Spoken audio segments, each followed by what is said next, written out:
भर्खरै वालिङ नगरपालिकामा वडा नम्बर 9 सुर्कौदीमा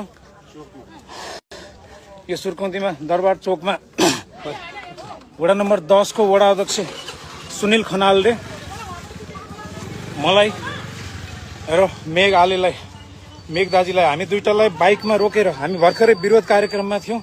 विरोध कार्यक्रमबाट आउँदै गर्दा बाइकमा रोकेर हामी माथि फलामको रडले टाउकोमा सुनिल र अर्को एकजना मान्छे सुनिल खनाल र अर्को एकजना मान्छे थियो। फलामको रडले बाइक रोकेर मलाई मेघदाईलाई टाउकोमा हान्ने। मैले हातले छेक्दा यसरी हात र हेलमेट धन्न मैले हेलमेट लगाएको थिएँ र हेलमेटले मेरो ज्यान जोगियो। आज यसले हामीलाई यसरी हानेर प्रहार गरेको छ। यो ज्यान आज हामीले नदी संरक्षणको लागि बोल्दै गर्दा विधि प्रक्रियाको रूपमा विधि प्रक्रियाको फलो गरेर आधी खोलाको दोहनको विरुद्धमा बोल्दै गर्दाखेरि भर्खरै हामीलाई धम्क्याएर थुप्रै मान्छेहरूको अगाडि त्यहाँ सुर्कौदीका स्थानीय मान्छेहरूको अगाडि हामीलाई धम्क्याएर उनीहरू निस्केका थिए र यहाँ बाटो रोकेर